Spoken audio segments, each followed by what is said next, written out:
Hey, Ty Holloway here with Holloway Bros Fishing. Today we have a Clark Stone dry fly. It's one of my favorite patterns on the Deschutes River here in Oregon. We've got a great stonefly hatch on the Deschutes, but we also have a lot of pressure on the Deschutes. The fish there see a lot of imitations, and this fly, the Clark Stone, seems to trick even kind of the most discriminate trout there. We don't use it all day. There's a couple other higher floating dry flies and less lower maintenance flies regarding floating that we use primarily. But we use this fly when we find a particularly selective trout, maybe a fish that's sitting in kind of calmer water, glacier water, where we don't need as buoyant of a dry fly.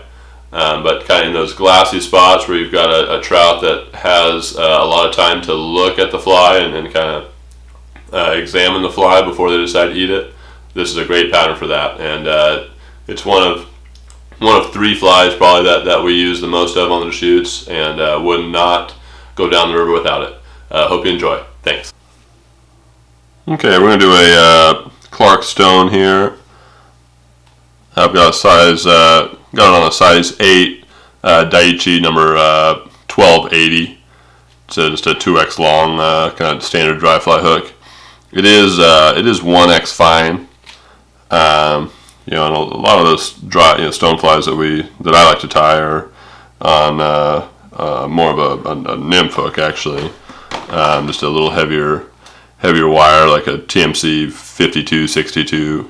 Something of that nature, just to keep the hook from bending out when you have a fish on.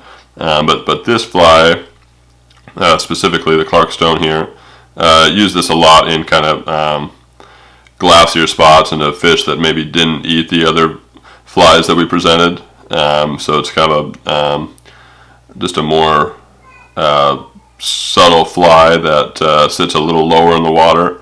And there's not a whole lot of buoyancy to the fly, so we don't want any added weight in the hook to pull the fly subsurface. We'll start here. I'm just going to do a little. This is optional, but I like doing it. Kind of gives me just maybe a little more confidence. I'm going to do a black peacock eye stub here to start. A little rope of that. This is imitating the egg sac and the females. So build that up a little bit there. And most, Clark Stone generally has just like a tinsel body or any sort of, you could do crystal flash wrapped or a copper tinsel. But I like doing some dubbing, just a real thin rope of dubbing here.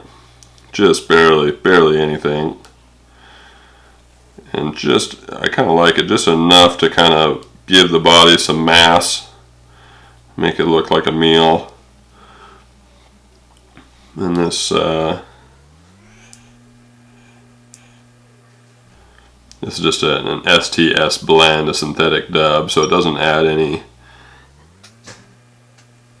does not sink the fly. Just like that, just a nice loop, nice loose, thinly dubbed body. A little more. And we're advancing this up to where we're going to tie in our underwing. This fly a lot on the Deschutes River here in Oregon, where the fish, there are a lot of bugs, a lot of stoneflies, but there's also a lot of anglers, a lot of people fishing to them. So it's good to have kind of a variety of flies, not necessarily a variety of imitations, but a variety of styles. We want ones that sit low in the water, kind of for the glacier spots and the more selective fish, and we also want ones that kind of ride high and are buoyant for the more turbulent, kind of hydraulic-y spots. Those fish that are in those spots and the kind of more turbulent, quicker, hydraulic-y spots are less selective, just because they're reacting to the fly floating by and don't have time to analyze the fly. But the ones that are in kind of the slicker spots have more time to look at the fly. They want something that's kind of sitting in the water more, wing flush with the surface of the water. are much more discriminate. So it's good to have a variety of flies depending on kind of the spot you're fishing. That looks good right about there. I'm going to take that off actually. So I'm going to do that. My underwing here is some sparkle emerger yarn. I've got like two strands of the orange, then one strand of the yellow. Then I kind of put them together and just brushed it all in, so it was one wing.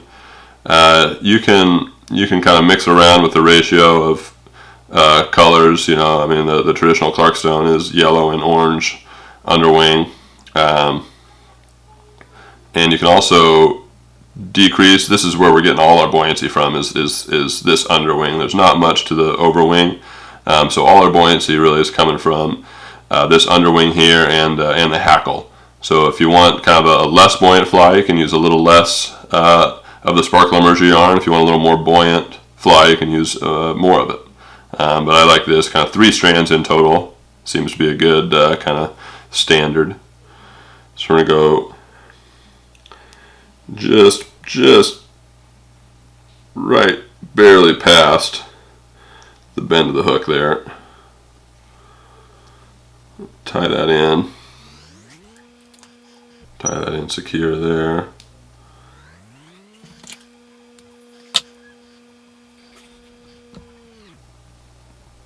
Like that. Now we're going to do our overwing.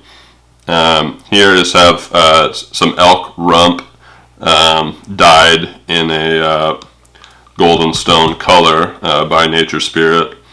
I've stacked it here. We're not going for a whole lot. We just want kind of enough just to like put a layer over this underwing, over this sparkle emerger yarn. You can use any hair you want really. And we're going to have it extend just barely past that underwing. Kind of a loose wrap first there, and then really bind it in. And that's secure, gathering the tag ends to cut off.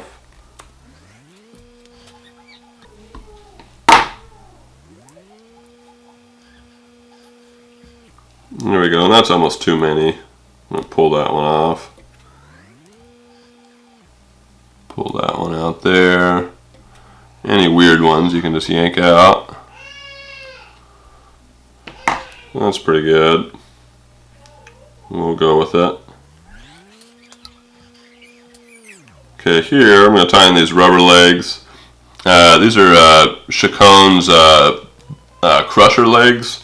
I think they're mainly used for like saltwater purposes, but it's a good color. I bought some of these for some saltwater flies I was tying recently. But like this color for these stones, it's just a sand and clear.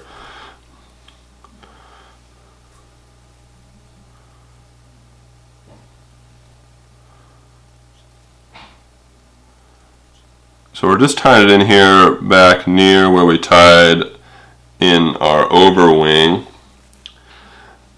and then we're gonna do our head. We're gonna dub our head, and we're gonna kind of dub the legs down as we do, and our legs are just gonna kind of come out towards the front of the fly, towards the head of the fly. So just like that's good. Those are long, but we'll trim them later. I've got my hackle here. So between that underwing and our hackle is where we get all our buoyancy. So on these Clarkstones, I like doing a pretty tight wrap of hackle here through the head just to get some added buoyancy. But here, if you look, that's really about the length, about the it's going to extend down to kind of if the hook point was to extend towards the eye, it's going to kind of reach that hook point. So barbs of the hackle kind of coming down to the hook point. And tie that in. there, clip our stem. Okay, now for the dub. And we have kind of a natural taper to our head here already, just with the materials that we've tied in. So we do not want to use a whole lot of dubbing here. We're just going to kind of use that taper of the butt ends of the material to create kind of the shape of our head. We don't want to bulk it up much with the dub. Couple wraps back there, behind the legs, and that's kind of where I want my legs to come out, is like midway through the head there. So I'm going to leave those right where they're at. And it's easy to crowd the eye here too with our dub. That's why we're kind of not using a whole lot of it and adding on more if we need to. So I'm going to pull my legs back and bring the dub forward of the legs now.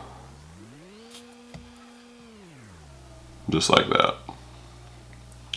Okay, now for our hackle.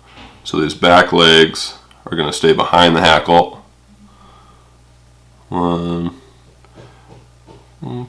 Couple turns here in between the forward legs. Like I said, we want these relatively tight just to give us some buoyancy up here in the front. Gonna pull our legs back, go between those legs.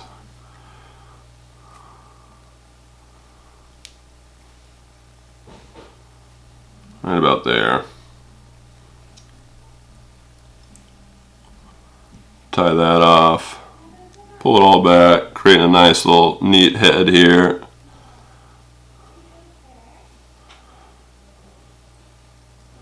Pull a little more out. Clip our hackle there. A lot of usable feather still left there. I like using the kind of the same feather for a series of flies, just getting some continuity and through the flies. And these legs, pull those legs back for our whip. Don't know quite what happened there, but if you find a fish that's not eating your chubby or your norm woods, we go to this fly. But like I said, it's not one that you want to really constantly be using, just because it requires quite a bit of maintenance. In terms of flotation, you need to kind of keep dressing it to keep it floating. But if you find a fish that is picky, tie this guy on, a couple casts, and you should get Clarkstone, slight variation. There you have it. That was the Clarkstone. Hope you find that video informative and are able to tie that fly and take it to your next river that's got a good prolific stonefly hatch. If you like that video, please comment below and subscribe to our channel. Let us know anything that you'd like to see in the future. Thanks so much for watching.